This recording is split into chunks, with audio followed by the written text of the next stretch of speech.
Well, hello everybody. This is a fabulous day for Philadelphia, and we have some wonderful news for you, and I am so proud to present to you the Mayor of Philadelphia, the Mayor of Arts and Culture, John Street. Thank you, and good afternoon, everyone. Now, let me see, what kind of day am I having? Actually, it is a very, very special moment for all of us here in the city of Philadelphia. This has been a journey, and we're not completely finished yet, but let me tell you something. It's one of those things that will make our city special for a long, long time. You will not be able to go to Houston and see the Barnes collection.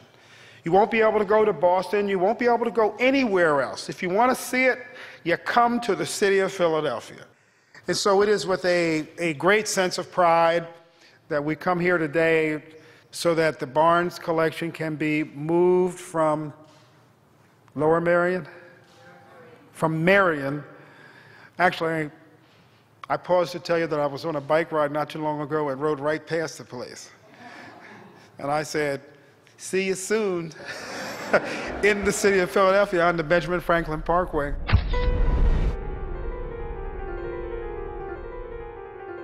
You know, this is a story which should have been told as it went along. It is the greatest act of cultural vandalism since World War II. It's been a circus. And we couldn't take the paintings up to heaven with him, or hell, or wherever the heck he wound up. The name of the game is if you're going to leave your painting somewhere, don't let there be a politician within 500 yards.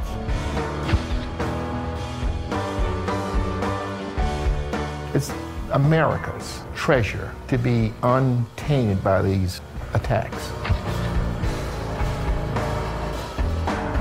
Culture has become big business. Culture is an industry. There's a culture industry that requires new product. This is about humanity, right? You can't put dollar signs on that. I mean, obviously, you destroy something fragile when you do that. It's an example of something that's happening all across the society, and this is just one nice little microcosm that we can look at carefully.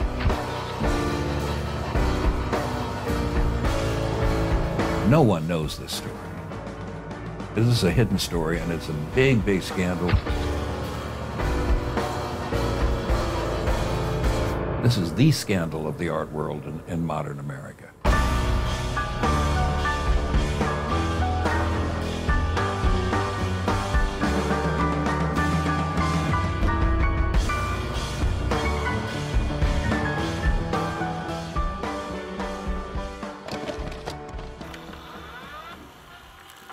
The Barnes is one of the last great personal collections in the United States.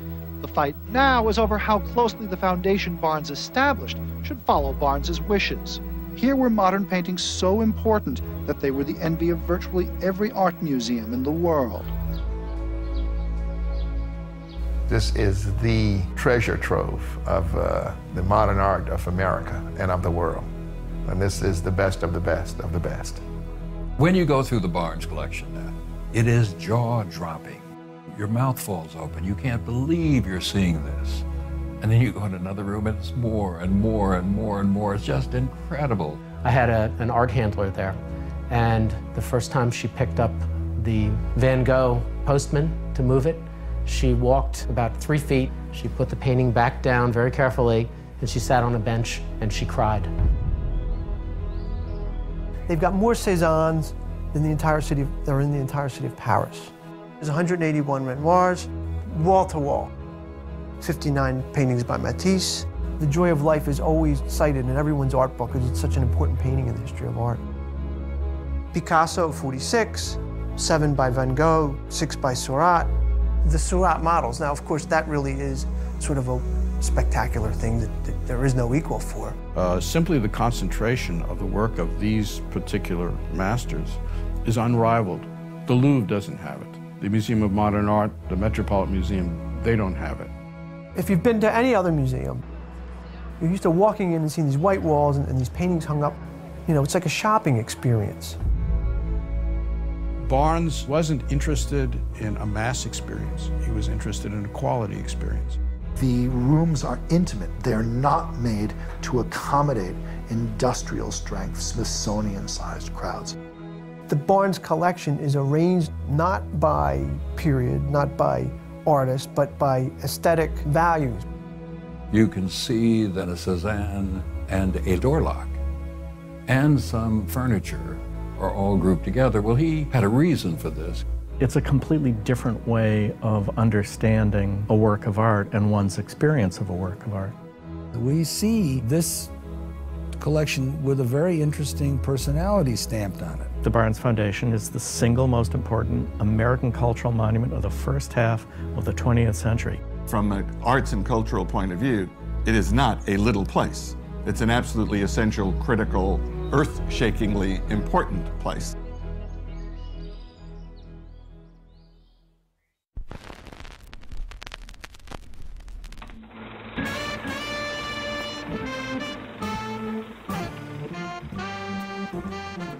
Well, Albert Barnes, I've come to think of as really an extraordinary character because, I mean, he tends to be dismissed as this sort of a bizarre curmudgeon, but in fact, I think he's something of a genius. Dr. Barnes is a particular interest of mine because I'm fascinated that this working class man from Philadelphia, who's boxing to help pay his university fees, how this young man creates one of the most beautiful collections of early modern art in the world. He was a brilliant kid who came up out of the smoke and became very successful. Dr. Barnes made his way into the University of Pennsylvania and then its medical school. He realized that there was a market for a substitute for silver nitrate, which at that time, a drop or two was put in the eyes of almost every baby born in America to protect them from venereal disease.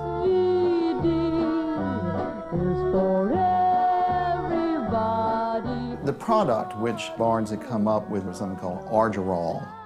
Barnes marketed something that solved a huge problem, and the wealth that would come from, imagine today that you had invented, a cure for AIDS. Glackens, a friend from Central High, who was an artist, introduced Barnes to art. Barnes, being this curious type, immersed himself in it in the same way he immersed himself in any other objective scientific problem. He wanted to learn about it, he wanted to understand it. But here he was in Philadelphia, right? Philadelphia didn't have a clue. The money people who were very conservative did not have a sense of progress. Barnes did. When he started going to Paris, trying to understand what was happening with modern art. Barnes's taste is pretty well formed in about 2 or 3 years, and he has a feeling that Renoir and Cézanne are the pillars of the modern movement. He also then sees that Matisse and Picasso are the continuators of this great tradition. Barnes was way ahead of his time. He was ahead of his time artistically, intellectually, culturally, politically. He collected some of the greatest art in the history of the world at a time when the American art establishment regarded this art as inaccessible to audiences and of little value. Just think, the Museum of Modern Art was in existence. The Philadelphia Museum of Art was in existence. These were his competitors. The Met had been around for 30 years. It's this extraordinary moment where one man was able to buy some of the very greatest works before museums were competing, before MoMA and Philadelphia and Boston were actually saying, we have to buy these artists as well. There's always been this tension in the art world about the Barnes collection, because there is this truly phenomenal collection that the museum world can't get their hands on.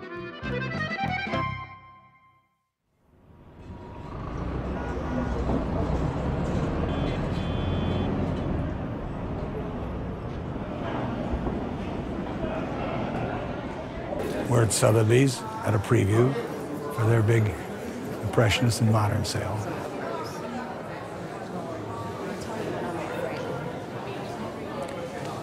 I mean, there's a Van Gogh there, which is a nice picture by a great artist. This is not a great Van Gogh. They're estimating 35 million. I suspect in this market with this liquidity it will go much higher than that. It's not Barnes-worthy. He would not have bought that Van Gogh, but it is a Van Gogh.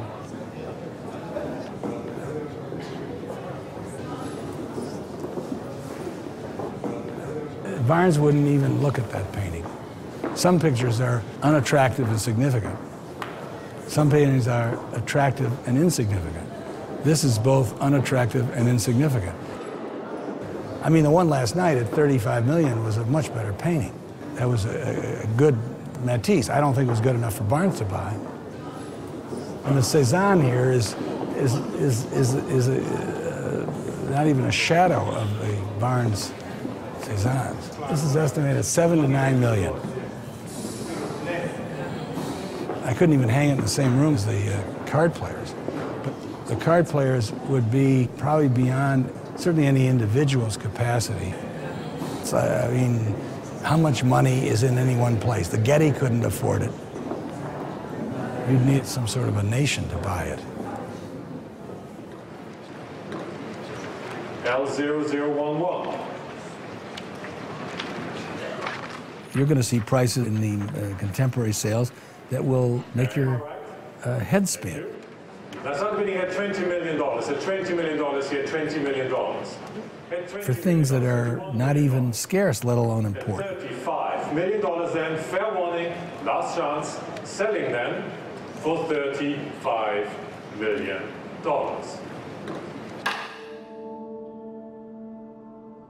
There certainly aren't any collections like the Barnes anywhere anymore in private hands. What is a collection like this worth?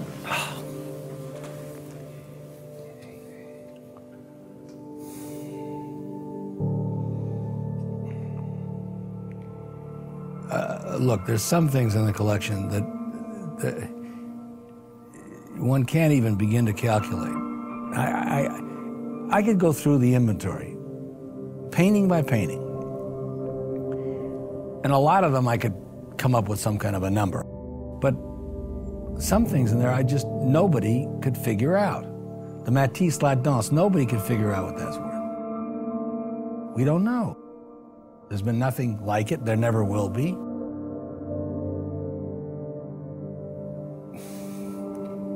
It's worth billions. I have no idea what it's worth. The Cézanne card players, I mean, what is it worth? 500 million, or the other one 500 million? I mean, we're talking about billions and billions.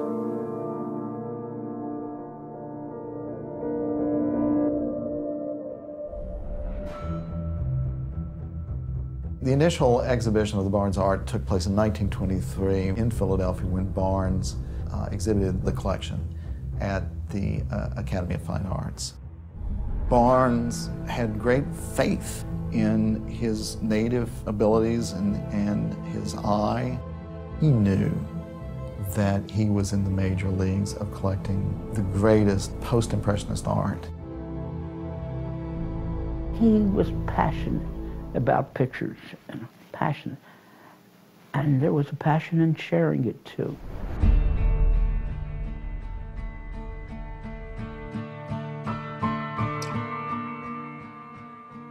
The art critics, the Philadelphia Inquirer and other people, they just trashed the collection. Said, oh, this is not art, this is scribbling. It was greeted with caustic outcries from the traditional stuffy Philadelphia art critics.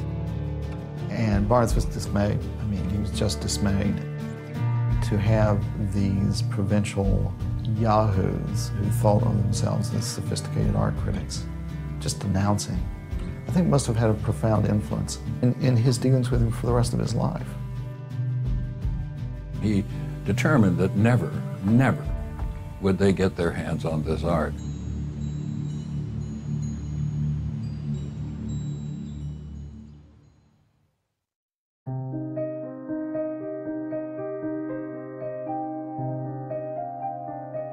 A principal reason that he established his foundation where he did was to get it away from the downtown interests in Philadelphia that ruled the city, from the newspaper to the art museum. He talks about in one of his books, rich people using artwork as upholstery for their homes. He didn't want that to happen with this. The other robber barons were busy making monuments to themselves. Barnes wanted to make something that would educate, so he used his collection to form a school. He really wanted to be taken seriously as an educator, and that this project be seen seriously as a real new step in modern education. Dewey recognized that. He was a very serious philosopher, one of America's great contributions to philosophy and education, really embracing what Barnes was doing. If you've spent time at the place and you've gotten a sense of what it's about, you know that it's a very, very important place. And it's not important just because it has great, great paintings. The entire thing is the realization of a set of ideas. Dr. Barnes created this perfectly appropriate building in the midst of a beautiful garden and grounds. Barnes there assembled works of art from all over the world and from all different times, and he put them on an equal plane. And he arranged it in such a way so that the art speaks to each other in a certain way. It says something about humans everywhere. It says we're the same. It just says that African Americans are no different than Latin Americans and Asians. We experience life in the same way. We show it in different ways, but the basic fundamental experience of life is the same. This is one of the many things that they say at the Barnes Foundation that makes so much sense, that art isn't something separate from life. It is life.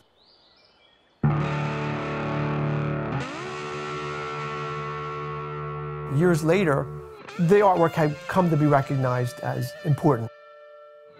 Everyone was so offended that they couldn't go because it was closed on a Monday, and how dare you, I've shown up with my chauffeur.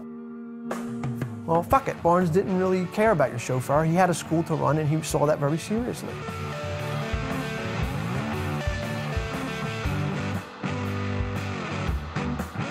The hatred of Barnes in Philadelphia was fierce.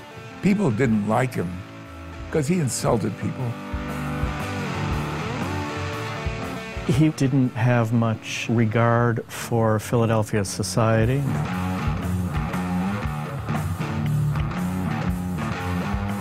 Oh, Dr. Barnes was extremely inflammatory towards his contemporaries. He liked to fight, but I don't think he would pick on anybody small. It was always... Somebody would say, I'm the art critic of the New York Times, can I come to see the art? And Howard Barnes would write no, and he'd have his dog sign the letter. But if you said, I'm a plumber in New York City, and I want to come see this art, he'd say, okay, come in.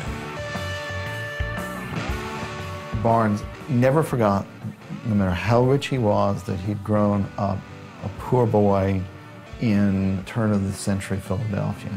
And this set him at odds, not only with the arts and cultural community, but with the political community. He was a New Deal liberal Democrat. This particularly put him at odds with the family that owned the Philadelphia Inquirer, which was clubbable and muffled and waspy.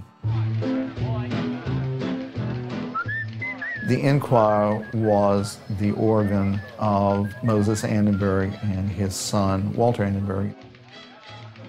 Here is a bona fide plutocrat, a right-wing Nixonian, as he later would be, ambassador to the court of St. James. It's like gone back to wearing knee breeches and these ridiculous costumes. How more ludicrously right-wing could you possibly be? This man who liked to phone Richard Nixon in the middle of the night and share jokes together.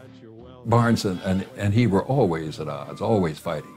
The Philadelphia Inquirer was always attacking Albert Barnes for not opening it to the public, not doing the things they thought it should do. Well, he did the things he thought he should do, and it was his art. Why couldn't he do what he wanted? One of the problems with Walter Annenberg is his father was a gangster, okay? He went to jail for tax evasion, which is what all gangsters go to jail for, unless you can really catch them with the knife in their hand. In the end, the feds agreed to give his young, callow son, Walter, a pass if the old man copped out and took a longer term. So his father was sent off to federal prison and was only released as he was dying of a brain tumor. And this is something that Walter Annenberg never forgave the Democrats for.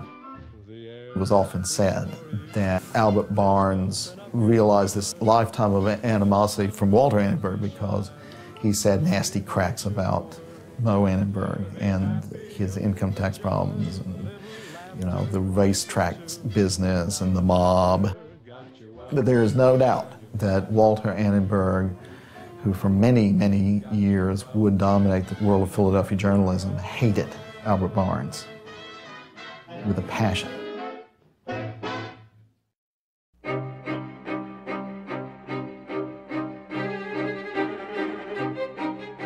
Barnes was a very, very shrewd person.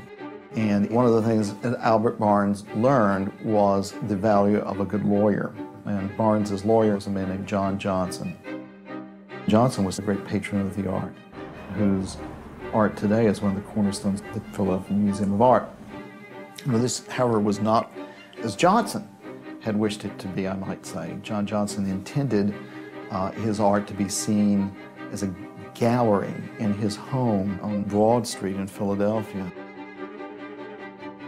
Poor Johnson had said, look, I'm going to give you this collection to look at. The part of the bargain is, you know, keep my end up of it. Well, after his death, the house was demolished and the paintings were moved into the Philadelphia Museum of Art, where they have been a cornerstone ever since. Johnson's art was in effect legally stolen by the powers that be. They argued that the building was a fire trap and that the paintings were a danger and that they'd be much better off in this new building. Let's get the paintings out of there and bring them up to our new museum. So, yeah, he got screwed. Barnes was so appalled by this naked thievery that he became determined that the political and arts community of Philadelphia would not steal his art. Well, Barnes, as he always did, he turned to the best lawyers he could find to draw up his will. The goal had always been to keep the Barnes Foundation as a freestanding educational mission, not to fold the Barnes into the Philadelphia Museum of Art, and certainly not to turn the Barnes itself into an art museum. And it was to be housed in the building that Dr. Barnes had put up. So he wrote this very sort of rigorous document. He said, it shall always be preserved as an educational institution. It can be open 2 or 3 days a week to the public, but 4 or 5 days a week. It shall be solely and exclusively open to students and educators of art. The collection shall never be loaned. The collection shall never be sold. The democratic nature of this institution shall be preserved for all time. He tried to create a collection that was proof against commercial exploitation. If it remains in the same place, if it simply hangs on a wall, if it can never be lent, if it can never be sold, the commercial exploitation of it has a value of 0.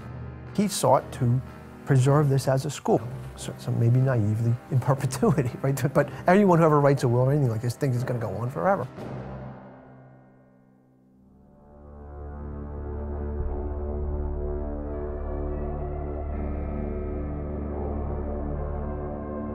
And so it was, Barnes was in his roadster, traveling between his country place and his home in Marion, when he was instantly killed.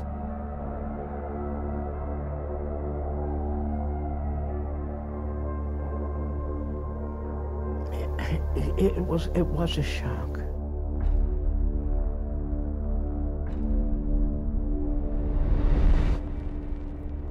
And I thought, I only hope we can keep the spirit of Dr. Barnes' ideas alive. The question then arises, as it invariably does, What did Albert Barnes intend for the control of the great Barnes art collection?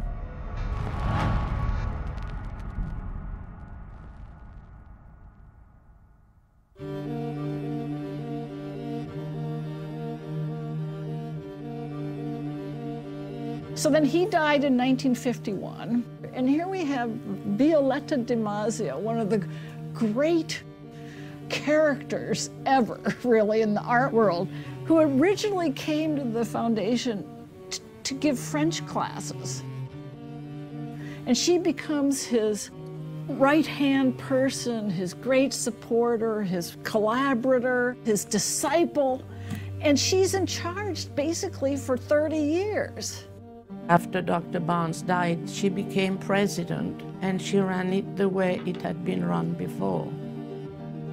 She was just passionate for teaching. She poured her life into this. Well, hell, it wasn't a job to Mr. Mage and Dr. Barnes and those that taught there. It was our life. We were painters. We cared about it. It wasn't just a job. Through the Barnes teaching and Miss DiMaggio teaching, so many hundreds of people have said, it has changed my life. All I can say is the people who took the course loved it.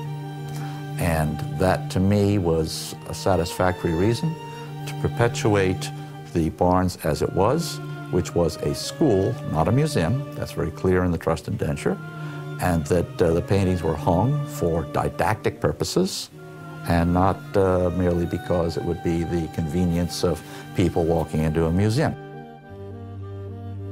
Well, almost immediately after Barnes's death, the foundation found itself subject to a frontal assault by none other than the Philadelphia Inquirer publisher, multimillionaire Walter Annenberg.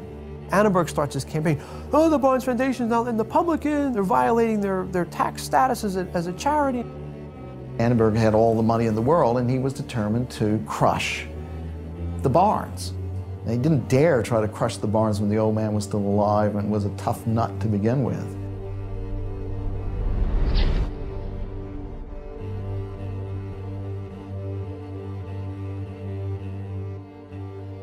When they opened the foundation, I never knew it was in the works. The day they opened it, she called me up and said, they're letting the public in. I think she was in tears.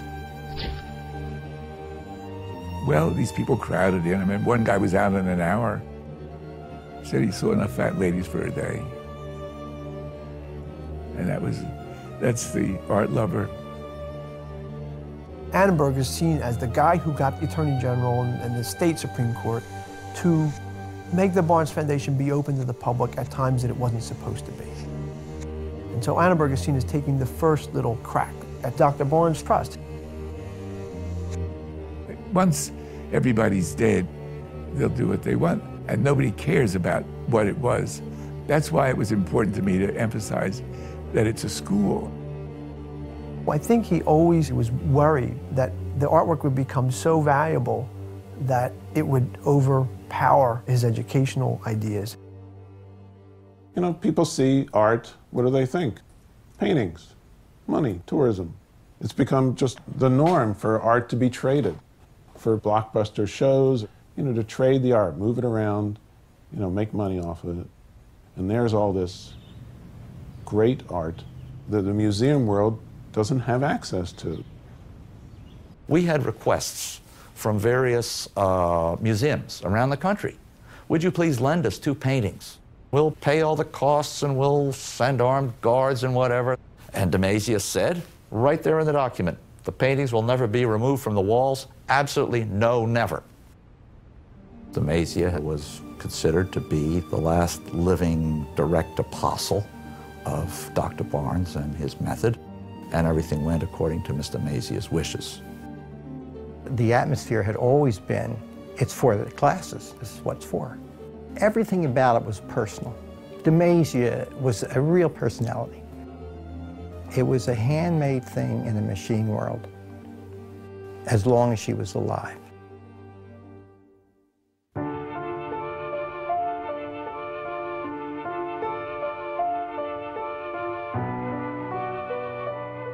She died, she was, as I said, 89. She died on a Friday in September at 1:40. Well, everything changed because Miss DeMazia died. And with her death, the question then is whose hands would inherit the Barnes. Barnes was married, but they had no children. So, no doubt, the Academy assumed, no doubt, the University of Pennsylvania assumed that they would inherit eventually control of the foundation. However, Barnes kept changing his will. Of this, there's no question. But he just didn't tell anyone this. Albert Barnes created the foundation with 5 trustees with the power to control the foundation. After the last of the trustees that he had appointed died, ultimately Violette DeMazia. Now the rub then became, who gets to appoint them? As everyone knows, Barnes was a misanthrope. He had his delicate ego badly bruised by the Philadelphia establishment, and he had a long and difficult memory. Ultimately, his will left the control of the great Barnes art to Lincoln University. When you got Lincoln there, who was just the farthest possible imaginable thing in the social scene as it then existed. Lincoln was, if you were a black man in America, one of the places to go to get a really quality education at a time when there was segregation and whatnot. My father was president of Lincoln University, and he befriended Albert Barnes. And from that friendship began a relationship between Lincoln University and the Barnes collection. Barnes was one of those rare Americans who was open-hearted about black people. You know, in his factory, he had an integrated working force when almost no industrial operation in the whole of the country had that. And he thought, maybe in the back of his mind, how could I stick my finger in the eyes of the Philadelphia art establishment? I'll show them. I'll give it this little black college. Whether, you know, his long-range objectives were number one, just getting revenge on the Philadelphia establishment. I think he said, boy, you know, I can trust these people. They're not part of that awful establishment that I hate so much.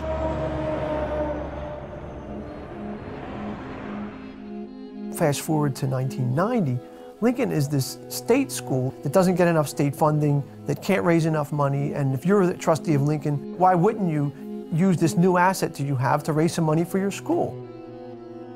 Franklin Williams, this diplomat lawyer, was made the president of the Barnes Foundation. And he really understood, as probably most of the Lincoln trustees didn't, that he and Lincoln were becoming custodians of the world's greatest post-impressionist art collection. Franklin Williams established an art advisory committee of notable people from around the country in the art world.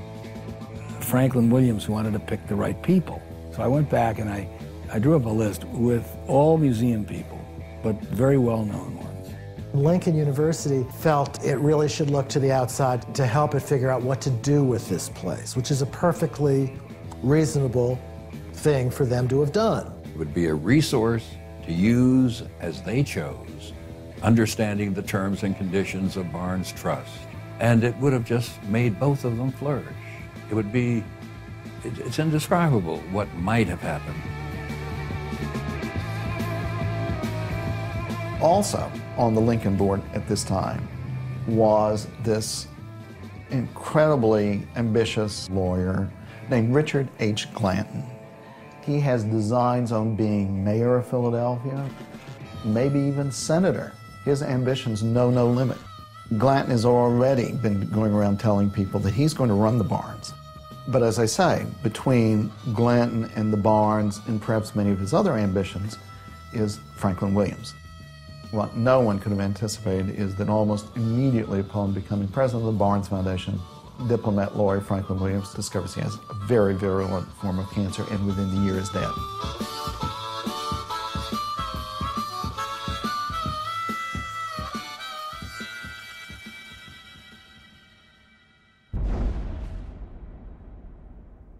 When I came there, The perception was that this dummy is fresh meat for us to devour. And he's just a smart political guy, but he didn't know anything about art, so we'll rule while he reigns. And I was not born that way. I got a call from Richard Glanton, who said, why don't I meet you at the Union League and let me buy your lunch and pick your brain?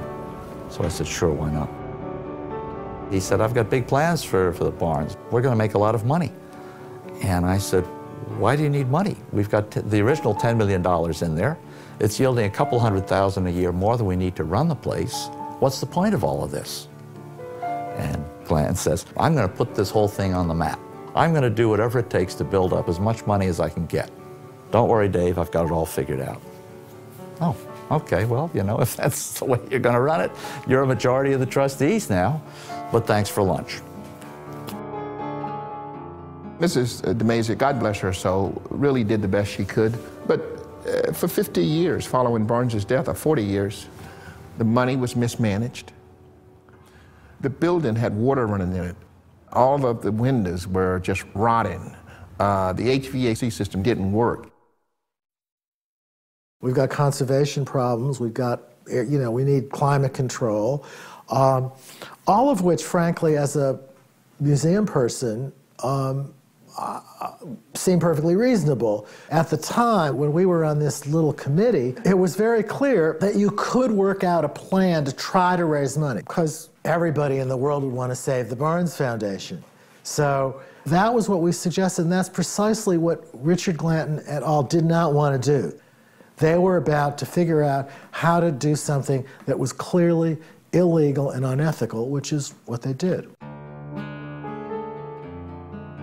Richard loved being president of the Barnes, and he loved all of the sidelights to that, hobnobbing with the rich and the famous, including multimillionaire Walter Annenberg.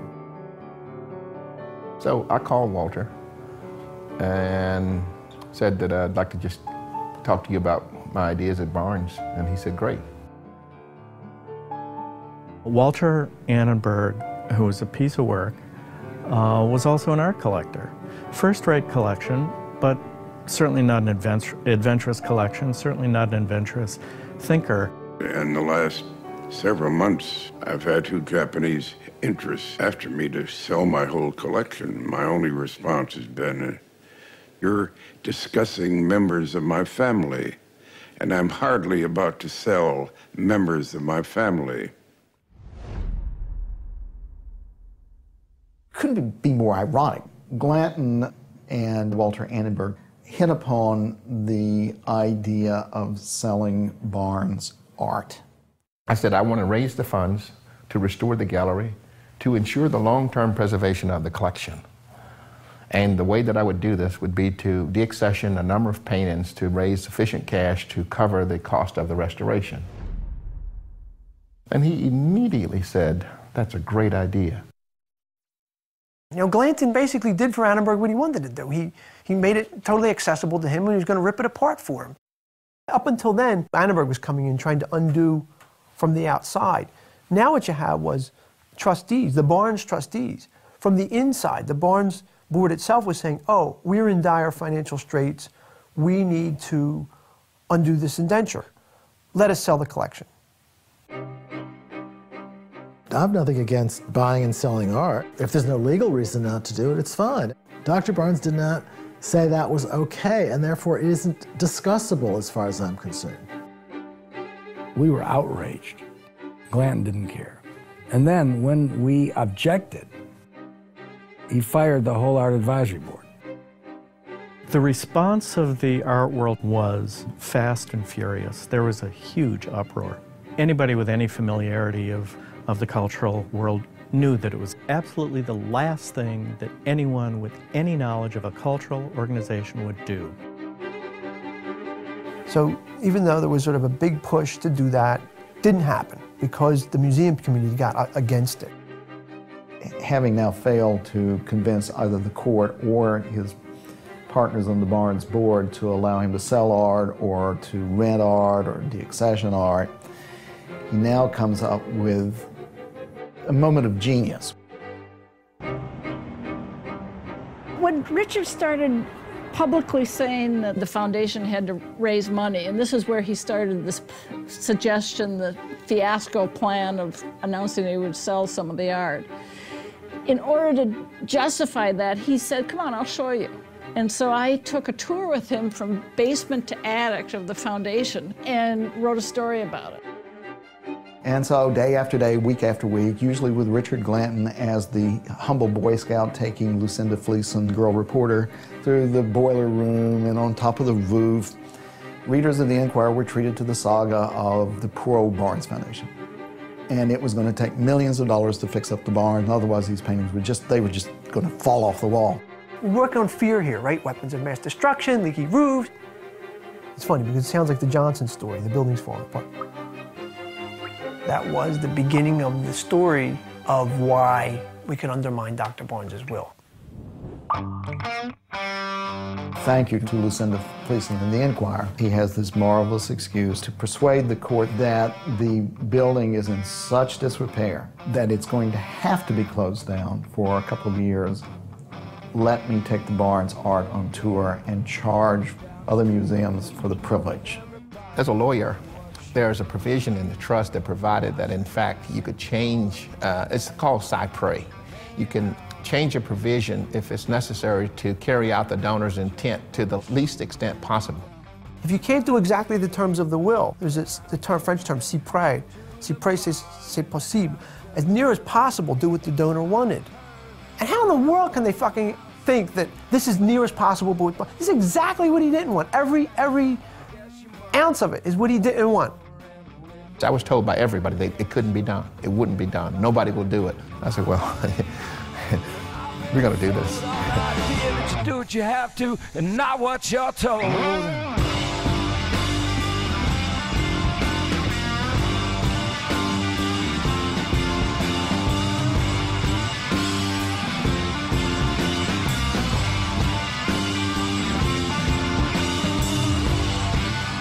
Given the quality of the collection, it created headlines wherever it went. It created crowds wherever it went. It created money wherever it went. And all of that was like shoveling coal into the furnace until the fire was raging. Everywhere the art went, Richard Glanton went. And everywhere that Richard Glanton went, he was honored. I was treated like a conquering hero in Paris and Toronto and Fort Worth, Texas. Dinner, seated at the table with Princess Di, an invitation for her to come to the Barnes, letters from her. It was literally unbelievable.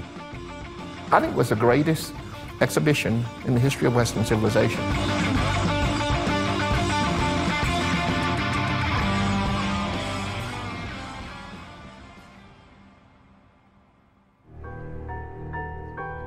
The Barnes art now returned to great fanfare and well, I was going to say the biggest finger in the eye that you could imagine, but I think that was saved for later. But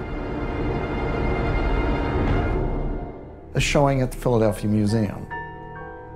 The arch enemy, Satan's lair, reveling in their possession, temporary though it was, of the Barnes art. This is the great slap to Barnes, was that we have to show the paintings in Philadelphia too. Well, why?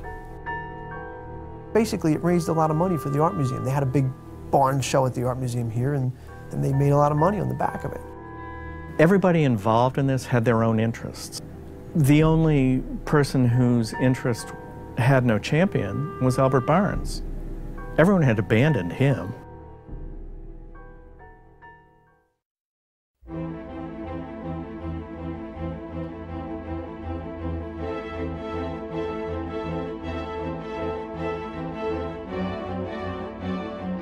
You know, the paintings come back from the tour, and Glanton wants to have this big party. Glanton's using it exactly the way Barnes didn't want it to be used, which was as this sort of social backdrop thing. I mean, we're talking all the wealthy people from Philadelphia with their Rollses and all this stuff came to the party, and they're just all up and down the tiny little Latches Lane. The Philadelphia swells came down in droves, And once again, Richard Glanton basked in the reflected glow of the Barnes art. But what he didn't reckon with was the neighbors. Chaos, just absolute chaos. Nothing had ever happened like that in the 18 years we'd lived here. Was this the first of many? Was this, our neighborhood has now changed to this? The Barnes Foundation has been here for over 70 years, lived in perfect harmony with the neighborhood for all these years, and all of a sudden it becomes the Super Bowl venue for art. This is from Quebec also. This is 3 buses today from Quebec. Our neighborhood was completely clogged top to bottom. 5 days a week, thousands of people a week were coming and parking and eating on my lawn and parking in my driveway. I mean, it happened to all of us. My kitchen sink faces the Barnes, and I guess I spend half my life at the sink. So every time I saw a bus, I would run out with the camera and videotape it. I don't know how you pronounce that, but that's how I feel. Richard Glanton referred to me that he was being harassed by the KGB. That was me. I felt very powerful for a moment.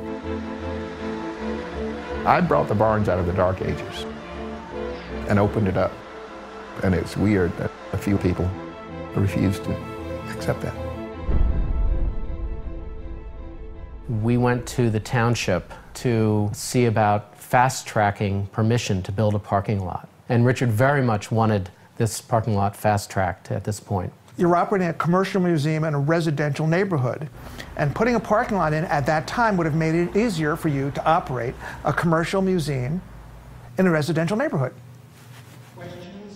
We went to a township meeting. All the neighbors went to the township meeting, and people made speeches at the meeting. I got up, and in my speech, I said I understood now how a carpetbagger works, and a carpetbagger is someone who comes in from another jurisdiction, and in fact, they call judges carpetbaggers when they do that. And referring to Mr. Glanton and his management team, I referred to Mr. Glanton and his people, and that was the end of it. The township said that they couldn't fast-track a parking lot. Richard was not happy with that response. It wasn't about the cars or the traffic. It was about something else. It was about being hostile. I don't know why. You know, I just said, this is enough. I mean, I'm just gonna bring this lawsuit.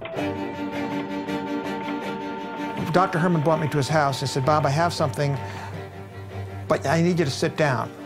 I know what I was talking about.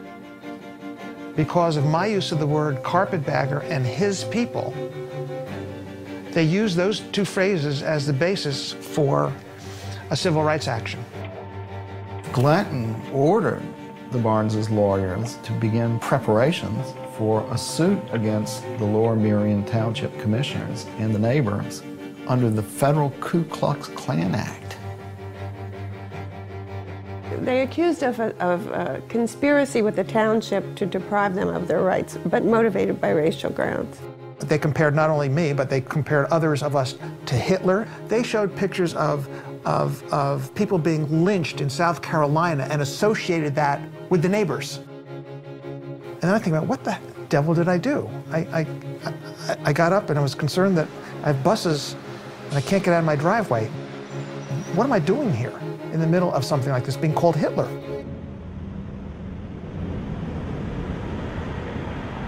All over Philadelphia in law firms hither and thither, the legal fees on all sides mounted. And the Barnes' already skimpy endowment was being drained. It was just being drained. They got all this money spent sending the collection to Paris and Tokyo and God knows where, and made a huge pile of money, which then was all, I don't want to say pissed away, I should say something more appropriate. You can cut that one out, okay? Richard Glanton thought that we were just going to fold and say, we drop out, we're dropping out. They just picked the wrong neighbors. Eventually, the entire case was thrown out. Judge Brody said there was not one scintilla of racial animus in any of the evidence the Barnes presented. In this particular situation, there's not ever a comment made about us that does not preceded by the word hostile. Their PR firm has maintained that we harassed them. The PR firm has maintained that we sued them. I mean, if that's what people are going to believe, that we harassed them and that we are these terrible people, we've given up trying. Over a zoning board issue was the Ku Klux Klan Act invoked. And the mischief that followed is incalculable. I mean, thus, the whole story turns on the tail of a 52-car parking lot.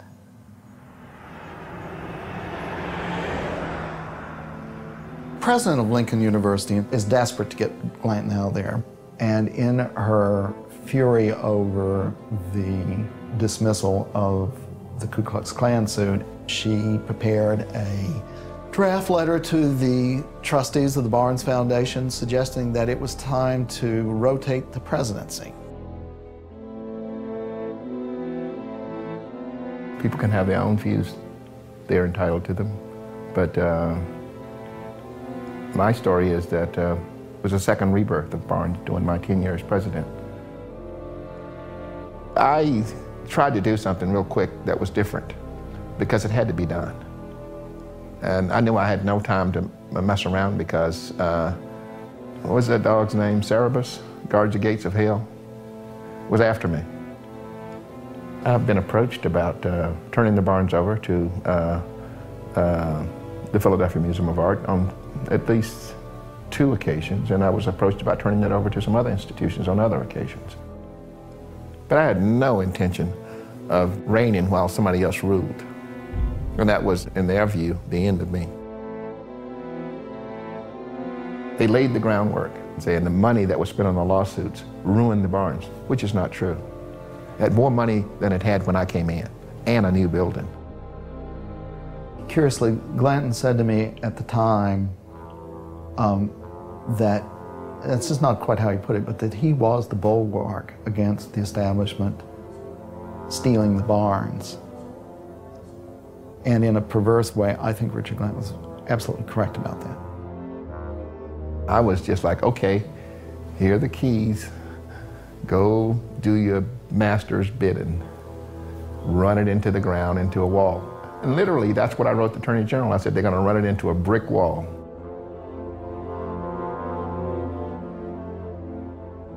I'm sure I saw the letter. I'm not going to say that his predictions were accurate, per se. But once he left, there was not the same level of drive with those who remained. And in the long run, I thought that was going to continue to drag the Barnes down.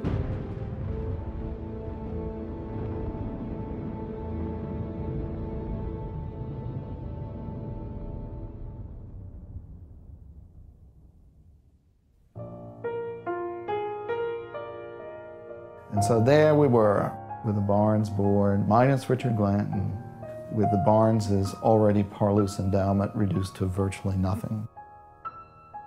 Barnes Foundation, without any funds, without an effective leadership, is, sitting in this building as a sitting duck.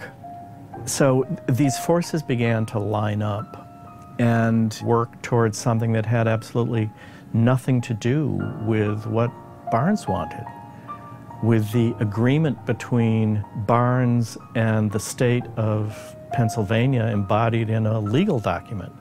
All of that was sort of left in a drawer while politicians and billionaires and cultural mavens and foundations got busy.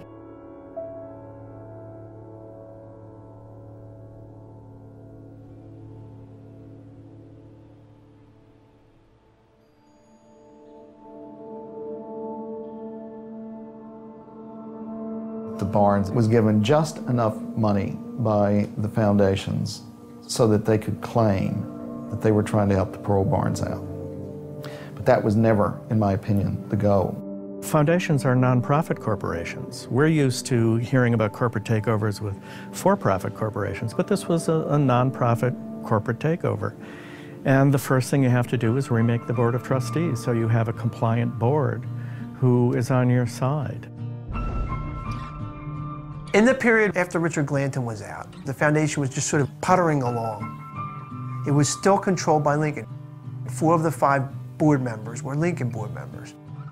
The president of the Board of Trustees, put on the board by Lincoln, was Bernie Watson. Watson was very politically connected, a professional foundation executive. And he was the chairman of the City Convention Center, the Tourist Bureau. In the midst of that steps up these Philadelphia foundations. They were going to help them raise, I think it was $150 million. From the very beginning, Pew's thought was, well, we're going to give you money, we're going to get something out of it. We want some control. It was pretty clear to me they weren't just going to give $50, $70, $100 million without getting control of the Barnes Board. Well, if you're Bernie Watson, your duty was to maintain a connection between Barnes and Lincoln because that was part of the trust indenture. I mean, what's Lincoln have to offer for Bernie Watson? He makes his living from the sort of institutions and people who want this thing to happen. Watson went ahead and negotiated a deal that cut Lincoln out. The only way for a Pew or any other foundation to get control, to be able to place board members, was for the indenture to be changed, for them to go to court and change the rules that Barnes laid down. Lincoln didn't have a clue.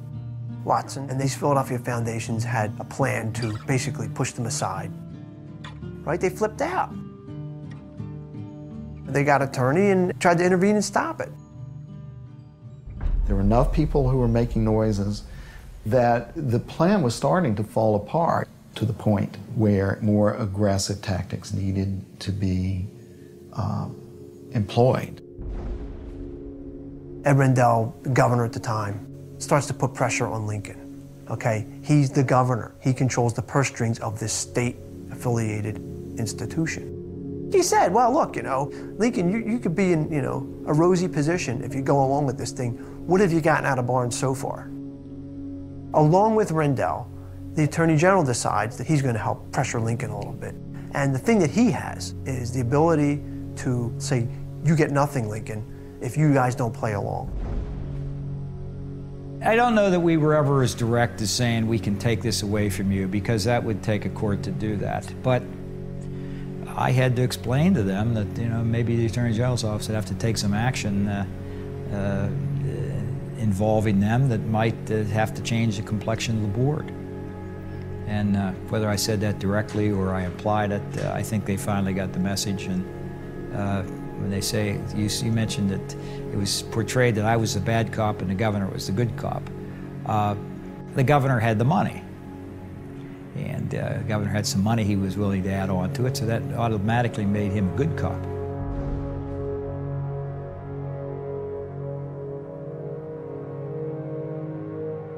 There was some money proposed for Lincoln to offset some of the perhaps perceived losses that they might have. As I recall, it's about $40 million. And I said, you tell me what you want to spend the $40 million on. That's not a whole lot of money to some schools, but it's a whole lot of money to Lincoln University. I think that was part of the price of Lincoln letting go. They weren't blackmailed into agreeing with this at all. If you ask the board, I made it abundantly clear to Mr. Scott and others that they were getting this money regardless.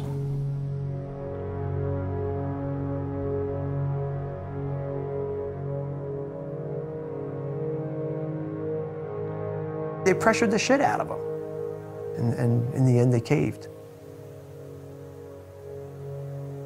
What the Philadelphia foundations did is what takes place all the time in the corporate world, which is to take over the board by adding new positions on the board. You don't go in and kill all the board members that are there, you just put 10 more on so that those 5 no longer have a majority. Watson negotiated a deal that watered down Lincoln's participation in the management of the foundation.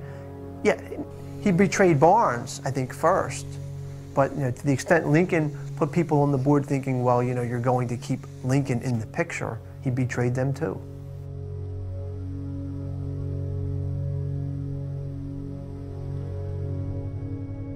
They sold Lincoln University for a shekel. They sold it down the creek, and they had no right to do that. And the Philadelphia establishment, who he determined that never would they get their hands on this art, now have it in their hands.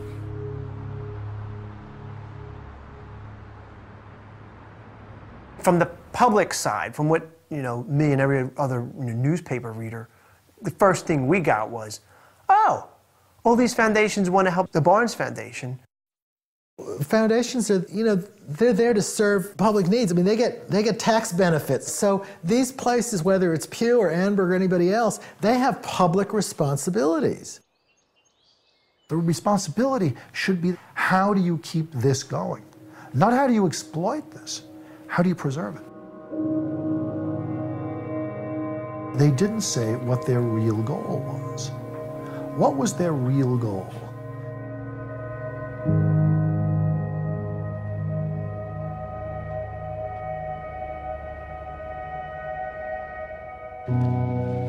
From NPR News, this is All Things Considered. I'm Michelle Norris. And I'm Robert Siegel. After 2 years of legal battles, one of the world's leading collections of Impressionist art is getting a new home. Today, a Pennsylvania judge ruled that the Barnes Foundation can move its collection from the suburbs to a new gallery in downtown Philadelphia. Dr. Albert Barnes made his fortune selling pharmaceuticals. He spent it acquiring paintings by Matisse, Picasso, Renoir, Cézanne, and other masters. But 2 years ago, the foundation that oversees the art announced it was broke. Since it's prohibited from selling any of the works hanging in its Lower Merion gallery, it asked for a court's permission to move the art to a new gallery in Philadelphia where it could draw more visitors and raise more money. Rebecca Reimel is CEO of the Pew Charitable Trusts, one of 3 philanthropies that are offering to raise $100 million for a new gallery and $50 million to replenish the foundation's depleted endowment. The judge felt, and of course we have felt since the beginning, that this is not only honoring the donor's intent, but making sure that the collection will be available for generations to come.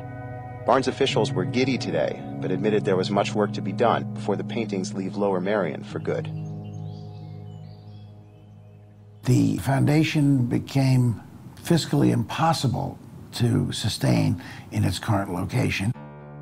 I think it was 3 or 4 executive directors came in and tried to make the Barnes financially sustainable in Lower Merion. They failed. There were very strict limits on the number of people who could visit. The community was very hard on being sure those limits were adhered to. You've got this magnificent collection being hidden away from the world. Down in Philadelphia, 10 times more people a day can be able to see it. And it's too small. It's too small. The building is too small. There's such an emphasis on preserving the artistic ensemble method that Barnes seemed to favor of hanging and arranging his paintings. So I think people will then have the kind of experience that he intended. And then you have the secondary benefit of what this would do to continue Philadelphia's drive to be a great tourism and destination city. There's so much to do, so much to see, there's nowhere that I'd rather be than Philly. Because Philly's more fun. If you were to add the Barnes to the Parkway, there isn't a couple in the United States or in Europe or Asia who's interested in arts and culture who wouldn't come to Philadelphia for at least a long weekend.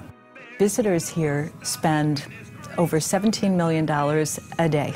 So if you have more visitors, and my understanding is that even looking at it conservatively, the Barnes located on the Parkway would be able to accommodate 4 times as many visitors per year. So you can start doing the math. This collection should be shown to as many people as humanly possible in the best, easiest to get to setting that we can do. This was always a no-brainer for me. It wasn't a tough decision at all. Book our 2-night package any day of the week and see why Philly's more fun when you sleep over.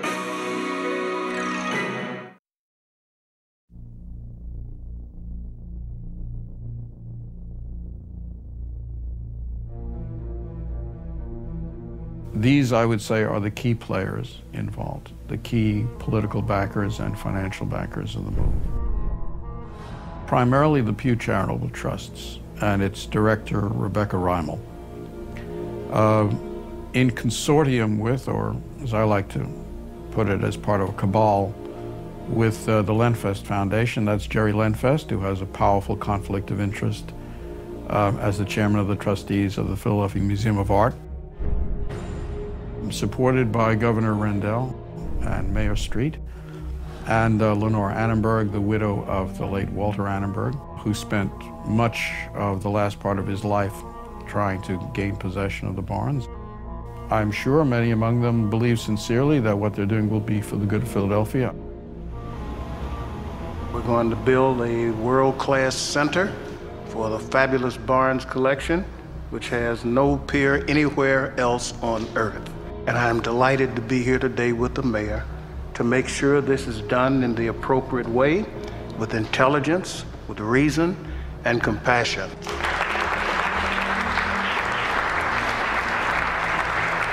My feeling about Philadelphia is that it doesn't do itself justice, saying we need to be a world-class city by stealing an art collection and bringing it down to what I call a Mac Barnes in downtown Philadelphia.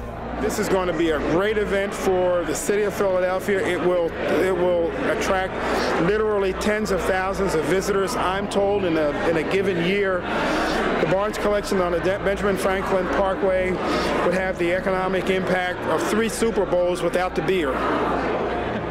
A city that has any sense of its own identity doesn't talk about becoming a world-class city. It is what it is. But this is the world class of cheerleading, of pep rallies, and of building a new baseball stadium or a convention center. That's not what art is about.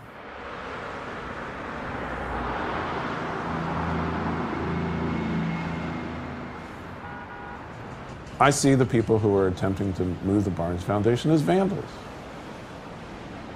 Tourism and generation of money, greed, and Barnes Foundation is an unfortunate victim of all this bullshit.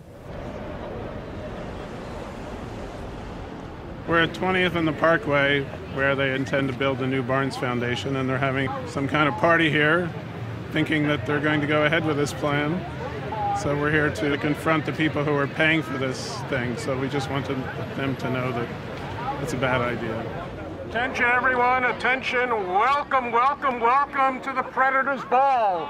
Everyone you see around me and behind me are participating in a criminal conspiracy to bring off the greatest theft of art since the Second World War. What you are witnessing here, ladies and gentlemen, is a theft in broad daylight. Here's the governor. You're not a dictator. You're not in Philadelphia anymore.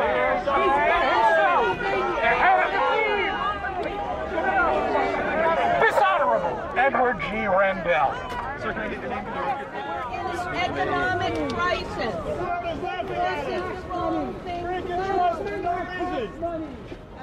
Please don't drink the trust. Moving from Montgomery County, no integrity.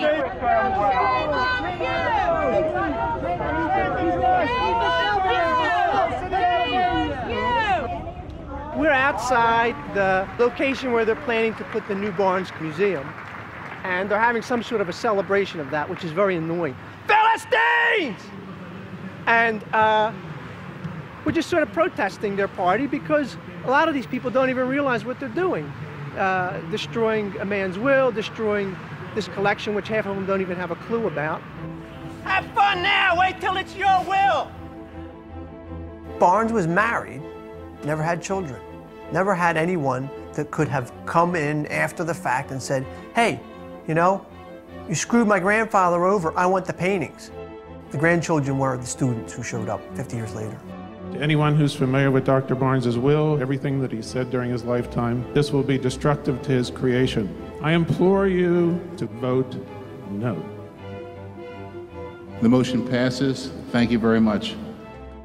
Right now, the Friends of the Barnes is an organization with one reason to exist: to prevent the relocation of the gallery art collection. It's such a great all-American story. It's almost a Barnesian story of the heroic little guy fighting the forces of City Hall and the downtown oligarchy. That's what Barnes was doing. You get a choice here. You get a choice to decide to listen to the folks who live near the Barnes Foundation, the people who've been to school at the Barnes Foundation. We're going to be happy to have it, but thanks for trying. Friends of the Barnes approached the county and said, we're struggling here. We'd really like you to come out and be part of this fight to save the Barnes in Montgomery County. I think it was that point that the momentum began to build and that the residents of Montgomery County had a feeling that, wait a second, Philadelphia can't just take our art. So would the Barnes Foundation, one of the world's greatest art collections, move from the suburbs to the city of Philadelphia? As Fox 29's Gerald Copan explains, while it appears the legal hurdles have been cleared, some say not so fast. Montgomery County and the local group Friends of the Barnes have retained counsel, saying that if the Barnes board could raise the money for the move, they should have been able to raise the same money to improve the Barnes where it is. There are still unknowns in this case. No one knows just how much it'll cost taxpayers, and no one knows how hard Montgomery County is willing to fight. I don't have any respect for the cultural and political elite of Pennsylvania. You know, these are grade B players who basically are doing tourism promotion. This is the Disneyland of paintings. That's not what Dr. Barnes wanted. My primary goal is to reopen these proceedings by filing a petition and persuading this judge that there were things that he didn't know about. That if he had known about them, that the outcome would have been different. What happened is this became a feeding trough for politicians. The story is that the Barnes has to move in order to be saved. It's not true. People wanted it to happen, and they assessed the situation, they saw what needed to be done to make it happen, and they're powerful enough to do it. I'm convinced Judge Ott is a wonderful judge, and he's going to do the right thing. And when he takes a look at this, he's going to find that, yes, we can survive in Montgomery County, and that's where the gallery belongs. The move is not a done deal. As far as I'm concerned, this is a deal coming undone.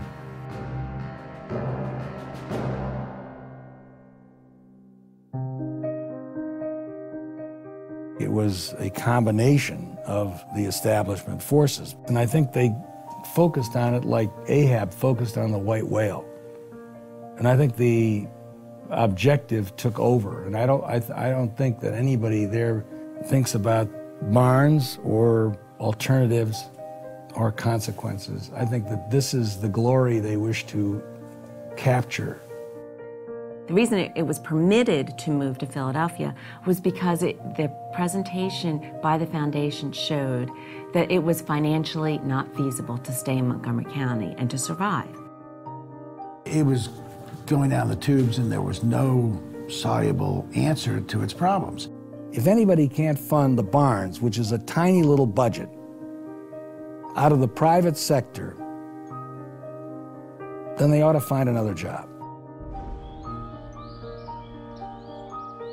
You can't get enough people in because of the restrictions and the parking problems. They couldn't get enough people into the Barnes to see it, to make it even close to financially workable. The truth is, that's not the way it is anymore. Lower Merion Township on its own did go ahead and they changed the zoning restrictions. The township was able to say to the gallery, you're allowed to admit more persons per day and open the gallery more days per week.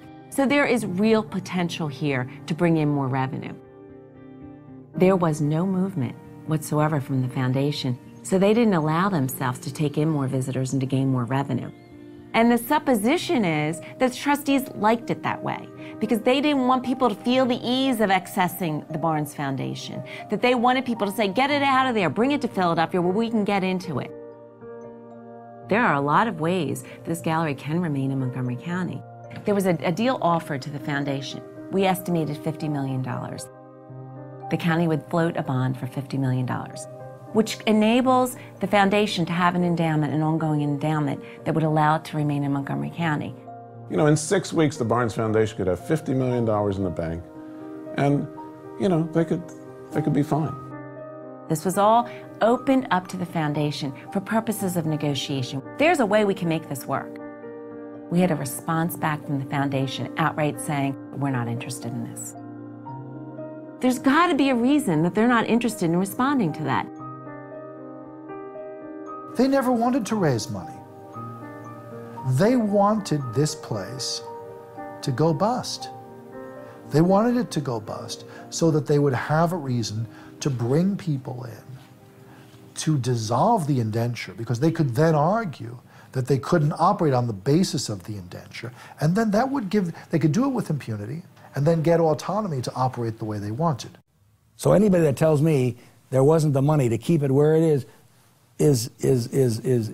nonsensical. The forces wanted it moved no matter what.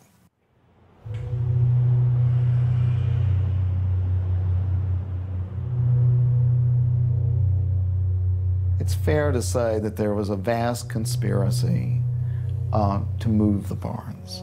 This obviously involved the three lead foundations, the politicians, mayors, governors, state senators. Everybody on that side of the equation was powerful and they had something to gain. I think the real question, as I've always said, is when did the planning for this takeover first begin? And who was the lead figure? That's the story that no one's really told.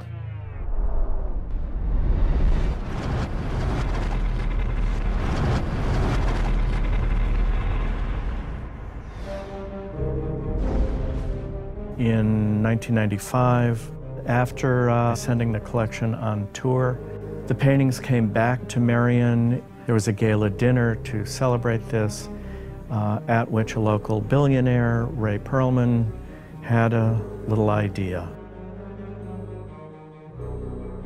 A man by the name of Ray Perlman, who was then, I think, chairman of the board of the Art Museum, came to see me probably in the middle of my 8 years as mayor and suggested that I get active and try to convince the state to move the barns. For the Art Museum wanted to, obviously, to run it, the benefits to the city of Philadelphia, et cetera, et cetera, et cetera.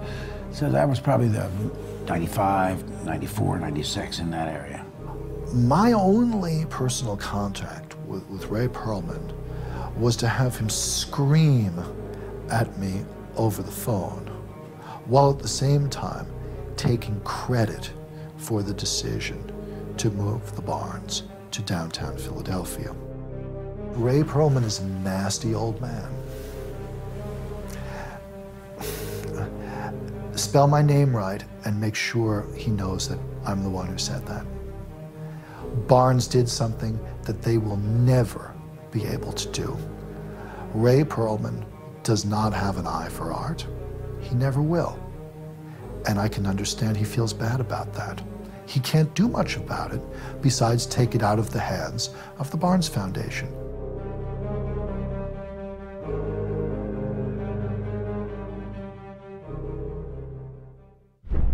Part of what Perlman was taking credit for was convincing anyone with any power in Philadelphia to either side with him or not to oppose him.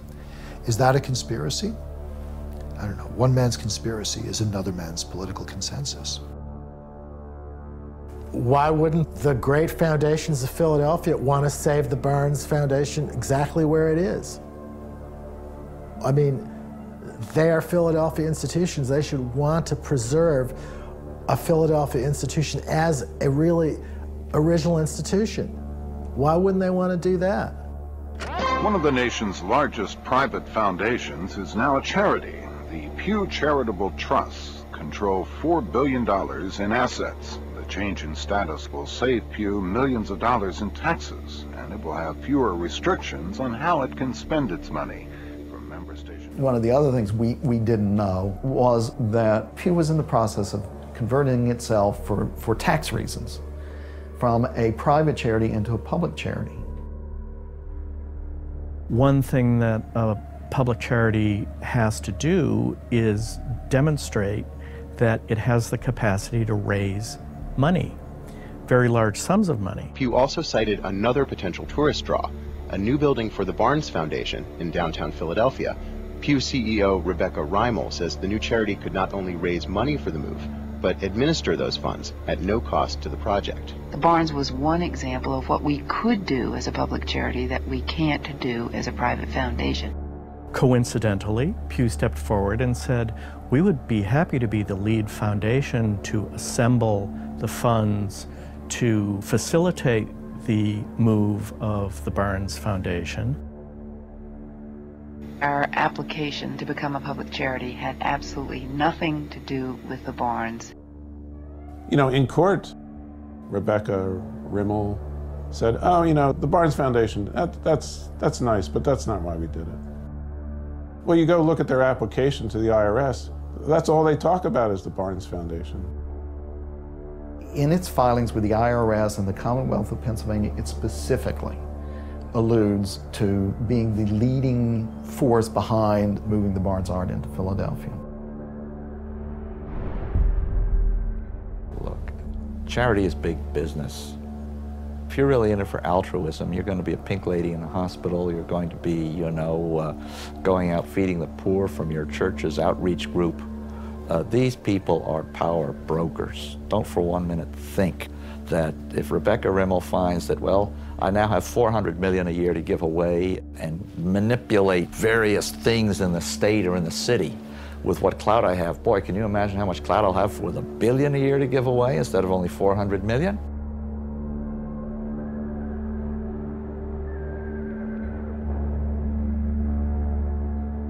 And I might add, it was in the filings that for the first time we discovered that Pew had now estimated that the value of the Barnes art was not, as Glanton had thought, $4.5 billion, or I had thought $6.5 billion, but according to the Pew, it was $25 to $30 billion worth of art. The three foundations never said that they would give $150 million. They said they would raise $150 million. Even if they gave $150 million, it's the greatest bargain maybe in the history of the art world to get $25 billion worth of irreplaceable post-impressionist masterpieces for what for them is a drop in the bucket.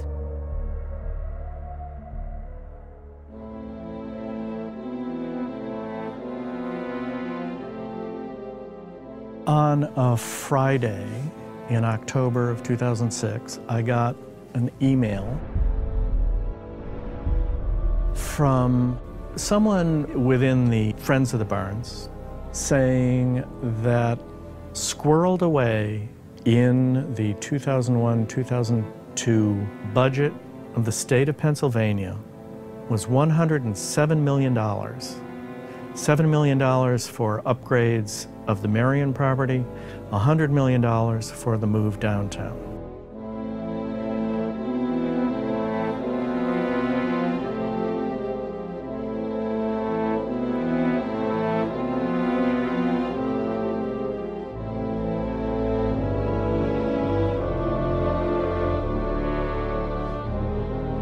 It's amazing to me. In the case, I called the appropriation the Immaculate Appropriation because it had no father or mother.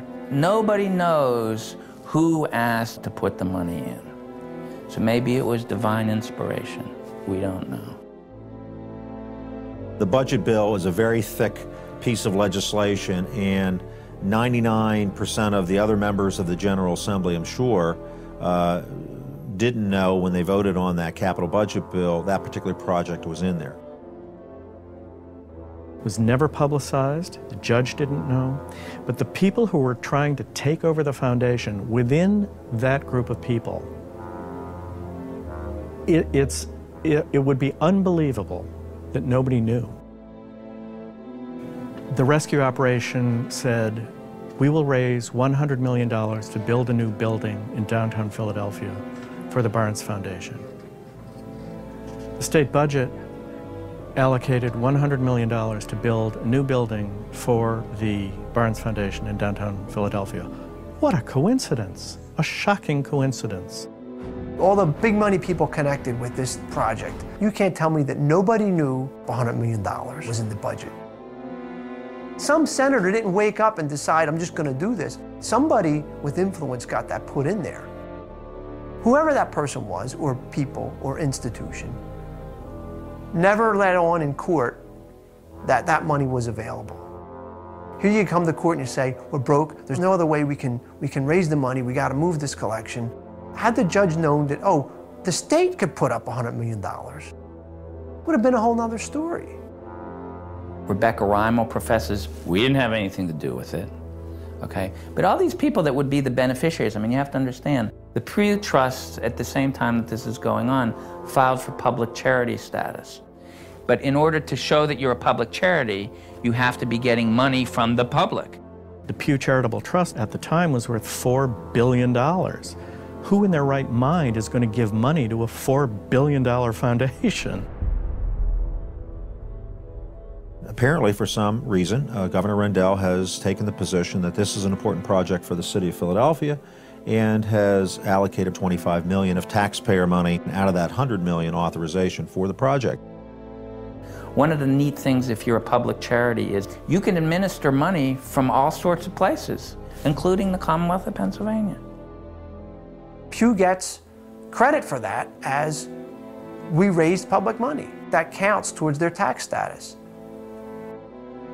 I'm not quite so naive as to believe that no one knew about $107 million.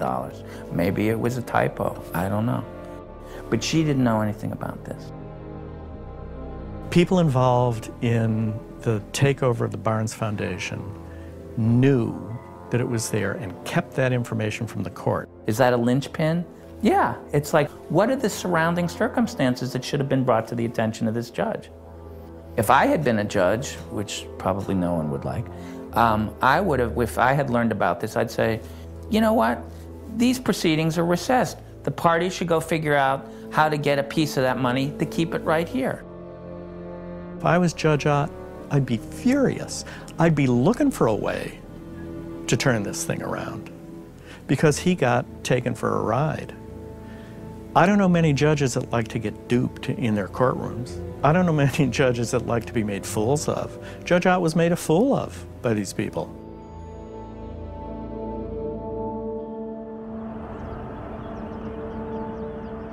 So you see all these interlocking relationships, and if I were a conspiratorial figure, I'd think an enormous conspiracy is at work here, a moneyed interest to have their will, to have their way, to manipulate the treasury of the state of Pennsylvania, to manipulate the legal system of Pennsylvania, to manipulate Dr. Barnes' desires and wishes, to manipulate Lincoln University, to play on this needy little college so desperate for money and know that 50 million would blind their eyes to what was really in their grasp.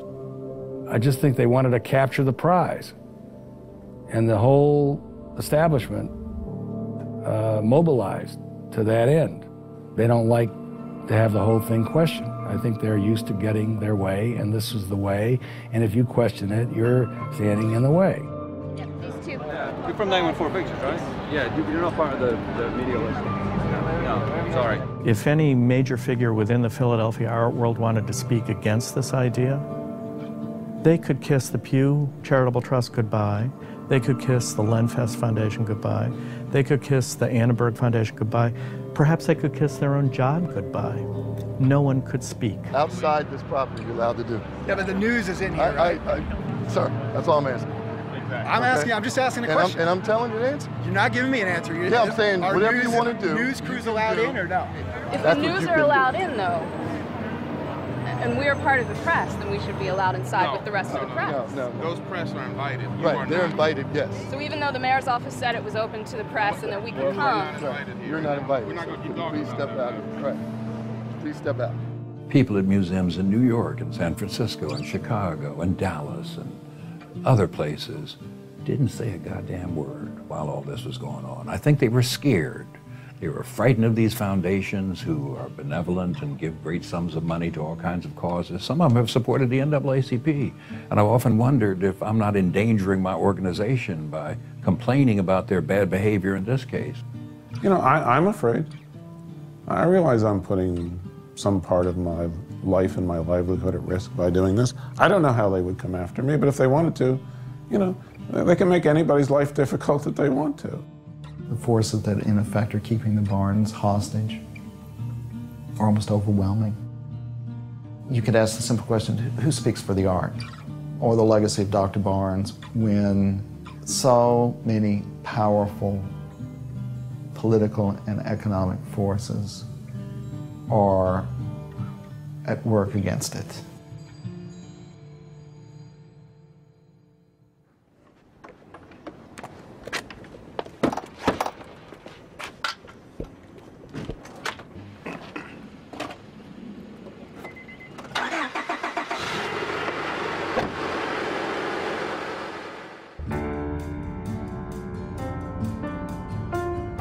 Yeah, it's a big day.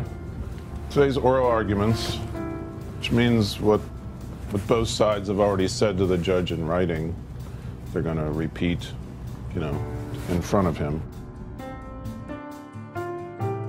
And he'll decide whether to grant our petition and convene some hearings to decide whether the Barnes Foundation should still be permitted to move downtown, or he'll pretty much, in essence, throw us out of court, and that'll be bad news. It's all in Stanley Ott's hands. If Stanley wants to undo it, he can undo it. He can say that he was given a lot of baloney the first time through, and the record can now be set straight, and it deserves to be set straight. And I think he's a good enough judge to make that decision. We have an obligation to do what Dr. Barnes wanted us to do. And I think that's the essence of this whole thing, that not enough was done to fully explore what can be done to keep the Barnes where it is. Some people, like the Friends of the Barnes, aren't going to let that happen, and hopefully they'll be successful. Unfortunately, the thing has gotten to be a big political football, and it never should have gotten there. In that sense, Richard Glanton was absolutely right. Glanton said, when I asked him what it's all about, he said it's about who controls $4.5 billion worth of art and everything else is bullshit. Well, no, Richard was wrong. It's about who controls $25 billion worth of art and everything else is bullshit.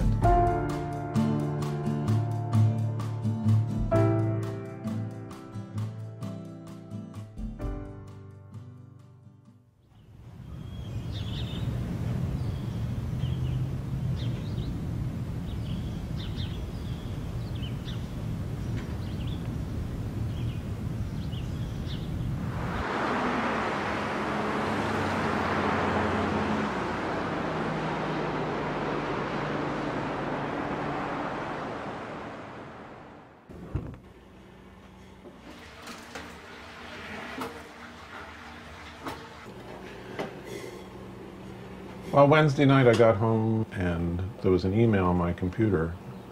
The subject headings that Judge Ott had issued his decision. He apparently has decided that he's not going to investigate any of the matters that our petition brought to the court's attention. He had declined to order new hearings by declaring that none of the petitioners, that is, the Friends of the Barnes Foundation and Montgomery County, had standing to intervene in the matter.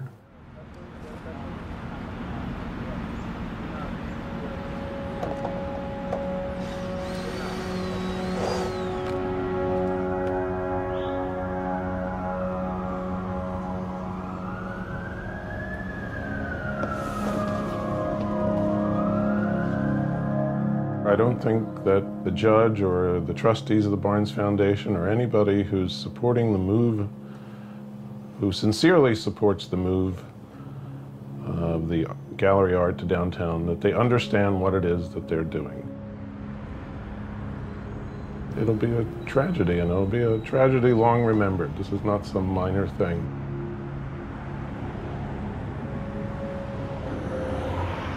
It's not often in life you get to really try hard for something you deeply believe in, and I've gotten a chance to do that. I would have much rather be celebrating this than whatever the opposite of celebrating is, mourning.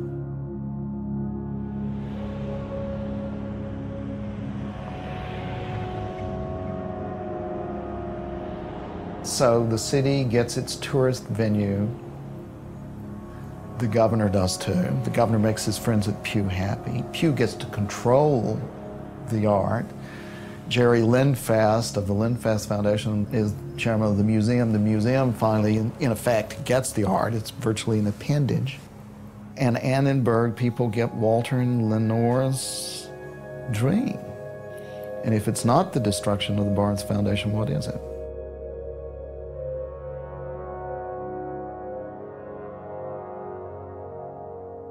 Sort of expect that there will be an Annenberg and a Lindfest in a Pew wing of this new Barnes building.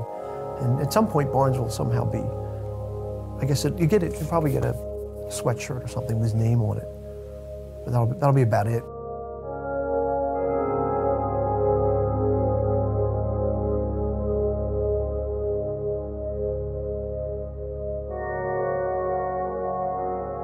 Maybe that's a way of having Philadelphia come back to the forefront and be one of the leading cities. It'll be the leader in showing people how to break trusts and how to break trust with the public. You know, maybe that's a good new role for Philadelphia. They could have, you know, ring a special Liberty Bell for it.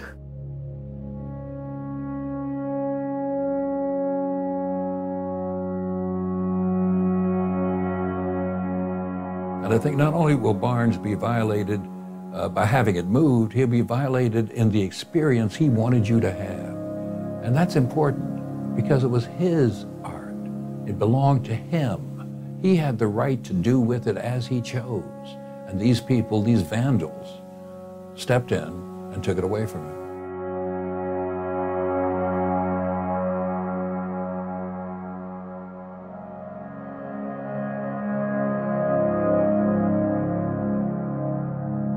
These are not people who are concerned about the art.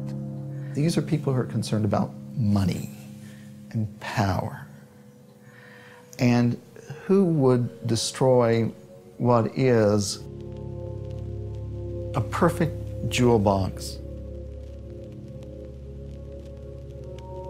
and also a kind of a living piece of history? You know, to walk into the Barnes is to see the art as Barnes, for all of his greatness and all of his foibles, had it. And it is, in its way, perfection.